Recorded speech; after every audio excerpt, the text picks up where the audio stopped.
Shalom, Bapak Ibu Saudara. Kita meneruskan studi kita kristalisasi.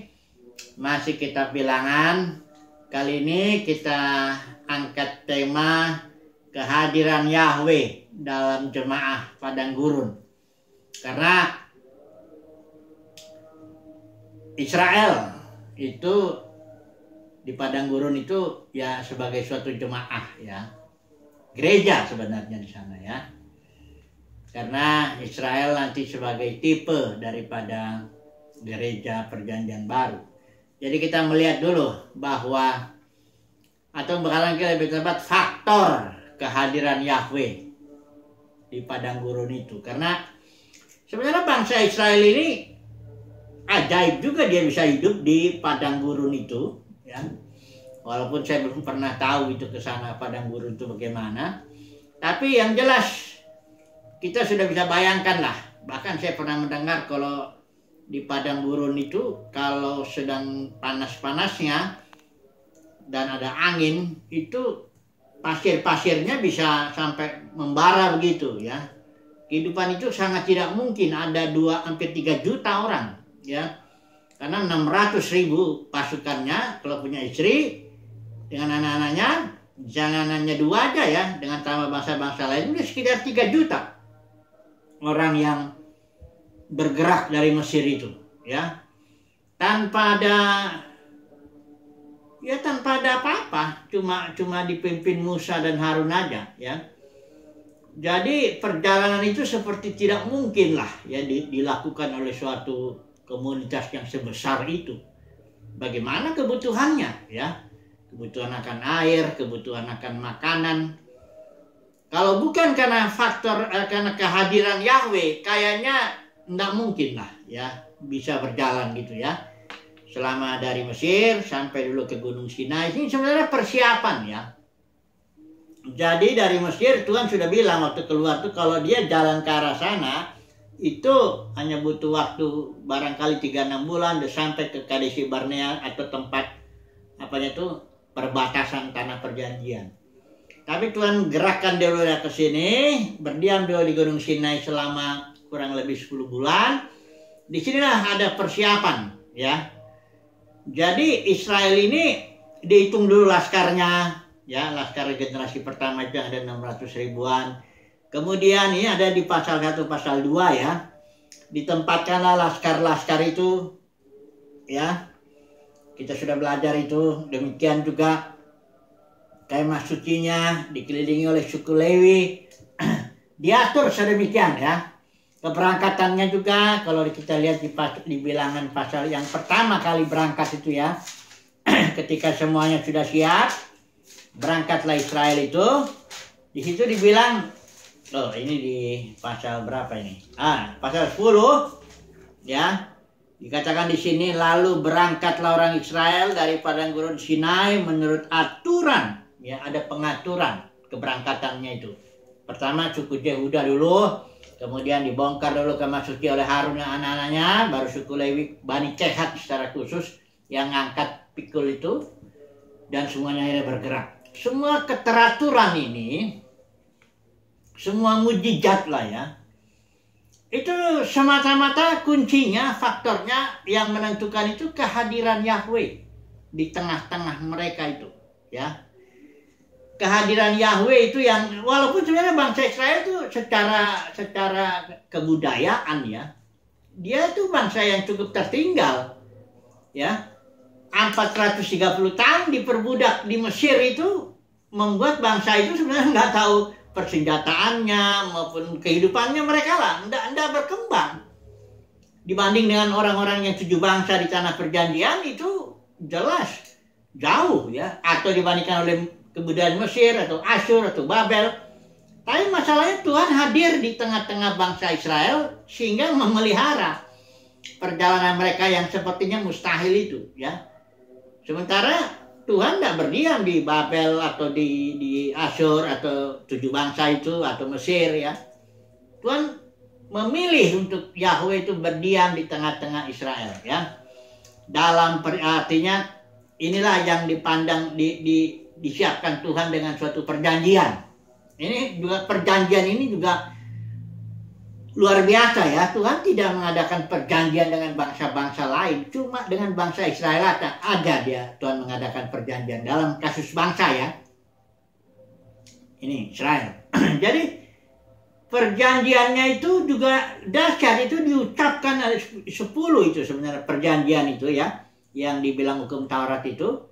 Akulah Tuhan Yahweh ya, Elohimu ya, yang mengeluarkan engkau dari Mesir. Ya, tindakan penebusan Tuhan disebut. Barulah disebut di situ jangan ada ilah lain dari ada apa sebagainya itu.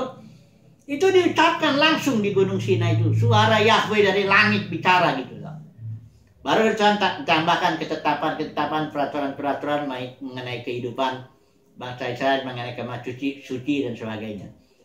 Jadi persiapan Tuhan untuk hadir di tengah-tengah bangsa Israel itu dalam awan ya. Awan kemuliaan itu. Ini luar biasa. Inilah yang kita mau renungkan hari ini ya. Kehadiran Tuhan, kehadiran Yahweh yang menjadi kunci daripada bangsa Israel itu bisa berjalan dari Mesir masuk ke tanah perjanjian. Kemudian poin kedua kita melihat di Ulangan pasal 2 ayat 7. Saya akan bacakan ini karena ini ayat penting sekali ya. Ulangan 2 ayat 7 ya. Mari saya baca. Sebab Tuhan Allahmu, ini saya pakai terjemahan lain ya, memberkati engkau dalam segala pekerjaan tanganmu. Ia memperhatikan perjalananmu melalui padang gurun yang besar ini. Ke-40 tahun ini Tuhan Allahmu menyertai engkau dan engkau tidak kekurangan apapun. Ini dia kesimpulannya daripada perjalanan selama 40 tahun di padang gurun. Kesimpulannya engkau tidak kekurangan apapun ya. Seperti Mazmur Daud tuh, Tuhan adalah gembalaku, takkan kekurangan aku. Ya walaupun bukan berarti tidak ada tantangan selama 40 tahun itu, tapi kehadiran Yahweh membuat bangsa itu eksis lah ya. Sekalipun ada tantangan ya, tapi dia tetap bisa dibilang katanya kasutnya tidak rusak, pakaian tidak apa, semua makanan minuman ada lah ya. Ya, artinya tidak kekurangan sebenarnya, berkecukupan ya. Kenapa? Karena kehadiran Yahweh itu. Ya ini faktor yang ini ya. Kemudian yang ketiga kita melihat dulu. Pertama ya, pergerakan daripada Israel ini, mereka betul-betul diatur atau dipimpin oleh Tuhan melalui awan itu, awan kemuliaan itu. Sebab awan itu berdiam di atas kemah. Kalau awannya berangkat, Israel tidak berangkat. Yehuda dulu perabotannya apa semua. Berapa lama pun awan itu diam di satu tempat, ya segitulah dia Israel berkemah ya. Mau berapa hari, mau minggu, bulan, dia tetap begitu. Pergerakan jemaah di padang gurun ini semata-mata dipimpin oleh awan kemuliaan. Ini juga karena kehadiran Tuhan maka dia bisa dipimpin oleh awan kemuliaan itu ya. Kemudian yang keempat, ini sekarang kita masuk poin yang penting ini, bahwa jemaah padang gurun ini dengan kehadiran Yahweh di sana itu adalah tipe daripada gereja yang bergerak dalam perjalanannya di dunia ini dalam kehadiran Roh. Nah, ini yang kita mau melihat ini ya. Kita mau membandingkan sementara jemaat padang gurun ini kehadiran Yahweh lah yang menentukan sehingga mereka tidak kekurangan ya. Walaupun ada banyak tantangan dan sebagainya. Ini gereja, khususnya gereja mula-mula sebelum kejatuhan, karena nanti saya mau cerita tentang kejatuhan. Karena kejatuhan Israel juga ada itu waktu di padang gurun Sinai itu yang membuat di Kadesi Barnea yang membuat generasi pertamanya tidak masuk ya ke tanah perjanjian. Ini juga nanti. Tapi nanti dulu lah. Yang penting kita mau bandingkan dulu ini bahwa jemaah padang gurun Israel ini ada kehadiran Yahweh yang memimpin sedemikian sehingga tidak kekurangan.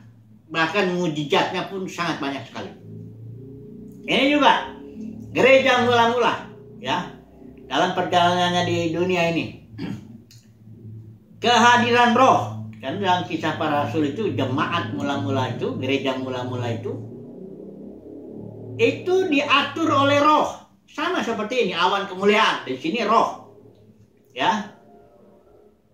Jadi, karena istilah roh, atau dipimpin roh, diatur roh, roh kudus melarang, dipenuhi roh kudus, apa semuanya itu ada 70 kali dalam 28 pasal Kisah Para Rasul.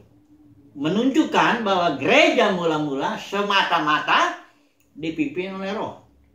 Diatur oleh roh seperti jemaah padang gurun diatur oleh awan kemuliaan. Bukan berarti nggak ada pemimpin. Jemaah padang gurun juga ada Musa, ada Harun, dan Lewi dan sebagai para pemimpin dari tiap suku ada. Tua-tua ada juga. Tapi tetap faktor kehadiran Yahweh yang mengatur awan kemuliaan yang memimpin itu jelas. Sama seperti di sini juga. Gereja mula-mula. Pemimpin ada, rasul, nabi, penginjil, gembala, pengajar, ada. Tua-tua, diaken, tiap lokal ada. Tapi roh itu yang mengatur kehidupan atau pergerakan daripada gereja mula-mula ini, perjalanannya di dunia ini. Sebagai akibatnya, karena dalam Israel ini kan tidak kekurangan apa-apa ya, mujizat dan sebagainya.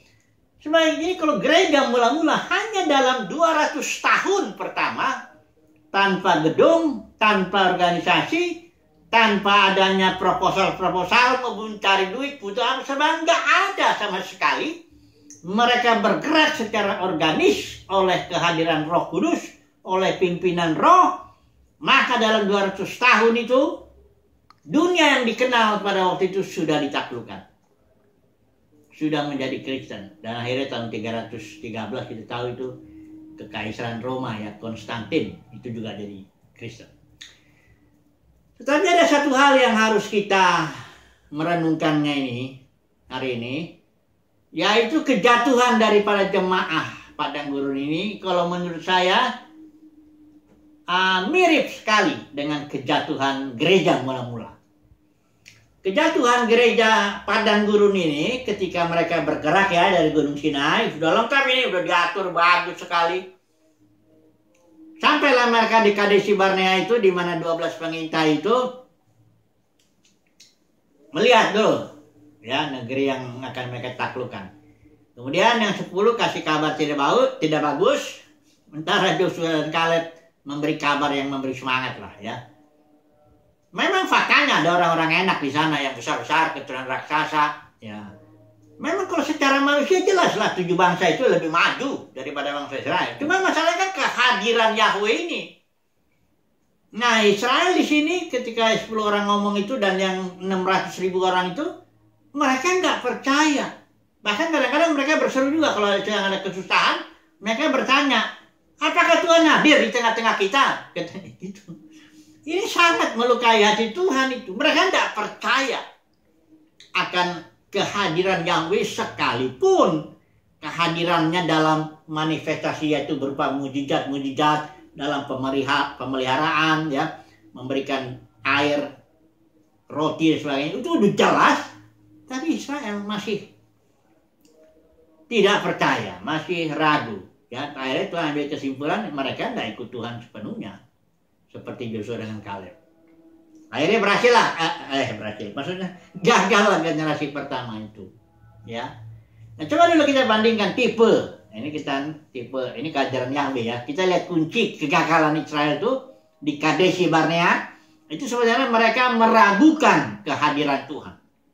Mereka tidak percaya bahwa Tuhan ada. Tuhan berjanji memberikan tanah perjanjian. Mereka ragu itu. Ya, mereka tidak dilihat dengan mata iman, tapi dengan mata jasmani yang melihat tantangan-tantangan itu. Bangsa yang besar, temboknya tinggi-tinggi katanya. Sekarang kita lihat dulu sini, gereja mula-mula. Di mana kejatuhan daripada gereja ini? Ya, mula-mula ini. Saya sudah berulang-ulang kali, nggak bosan saya ngomongnya, karena banyak dalam dunia kekristenan ini orang nggak tahu bahwa gereja itu jatuh karena serigala ganas itu. Kisah Para Rasul 20 ya, itu di ujung pelayanan Paulus. Barangkali tahun 63, 64 dia diperkirakan Paulus mati martir 67 Masehi. Zaman Nero lah ya, 66 barangkali itu sekitar segitu. Ya. Ketika Paulus mau ke Yerusalem, dia mampir dulu sebentar di Miletus. Panggil jemaat para penatua Efesus. Ngomonglah di sini Paulus. Aku tahu setelah aku pergi ada serigala ganas akan menyerang kawanan domba melalui para pemimpin. Caranya bagaimana? Pemimpin ini mengajarkan ajaran palsu dengan maksud menarik murid-murid kepada para pemimpin ini. Artinya gereja dicabik-cabik, kepemimpinan roh, kehadiran roh, otoritas roh, itu yang diganggu, itu yang dihancurkan oleh serigala ganas ini melalui para pemimpin. Karena kalau jemaat nggak bisa merusak gereja, itu nggak bisa. Hanya para pemimpin ini yang punya karunia, punya karisma katakanlah untuk menarik orang kepada dirinya, narik uang kepada dirinya. Itu kejatuhan daripada gereja mula-mula itu prinsipnya sama dengan kejatuhan generasi pertama di Kadesi Barnea. Apa kesamaannya? Kehadiran Yahweh. Di sini kehadiran roh. Itu yang diganggu. Otoritas Roh Kudus di sini digeser dengan ajaran Ijabel. Ijabel itu para pemimpin denominasi menganggap saya ini pemimpin di sini. Kalian jemaat harus tunduk. Ada lagi ajaran penundukan diri begitu. Ijabel merampas otoritas Roh Kudus. Kemudian Nikolaus bangun hierarki. Ya, otoritas manusia masuk, geser otoritas Roh Kudus. Kamu sudah tahu kalau organisasi itu otoritas tertingginya itu yang tertinggi di sini, tadi dia gembala sidang, tadi siapa? Ya, bukan otoritas roh lagi, ya. Geser, campuran lah kalau jadi bilang. Kemudian yang namanya pemerintahan manusia begitu, dia kan butuh uang. Untuk itu harus dagang. Ya, apa yang didagangkan? Ya firman Tuhan, ya karunia-karunia, ya semuanya lah, bahkan sampai minyak urapan itu pun didagangkan juga. Jadi prinsip kejatuhan jemaah padang gurun di Kadesi Barnea itu prinsipnya kehadiran Yahweh itu tidak dipercaya sepenuhnya lah. Otoritasnya termasuk yang mengatur semuanya udah termasuk tergeser lah otomatis. Di sini juga sama. Kejatuhan gereja mulai akibat serigala ganas itu yang menyerang para pemimpin itu menyebabkan otoritas Roh Kudus digeser, kepemimpinan Roh Kudus digeser, ya. Sistem pemerintahan ilahi digeser masuk pemerintahan manusia dan akhirnya perdagangan dan sebagainya mulai masuk semua. Prinsipnya sama. Di sini kehadiran Yahweh yang dirusak, ya. Di sini kehadiran roh atau otoritas roh yang digeser. Sama. Nah, apa kesimpulannya dulu sekarang kita? Ya. Prinsip kejatuhannya tetap sama ya. Bahwa kehadiran. Akibat kejatuhannya sekarang gereja ini sudah tercabik-cabik menjadi ribuan denominasi ya, dan kejahatannya itu ya itu ada 2 buku itu ya kejahatannya itu keagamaan itu, dunia keagamaan itu ya, itu nggak usah lah kita cerita di sini ya. Jadi kesimpulannya mari kita kembali kepada, kalau yang di sini gereja mula-mula kembali kepada otoritas Roh Kudus, kembali kepada kepemimpinan Roh Kudus. Ibadah kita haruslah ibadah dalam roh dan kebenaran, ya.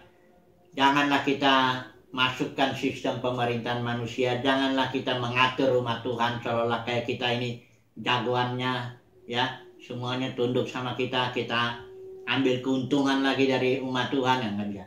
Kita kembalilah kepada otoritas Roh Kudus sepenuhnya, ikuti pimpinan roh sepenuhnya. Barulah kita bisa masuk ke dalam tanah perjanjian, meraih warisan kita. Haleluya. Amin.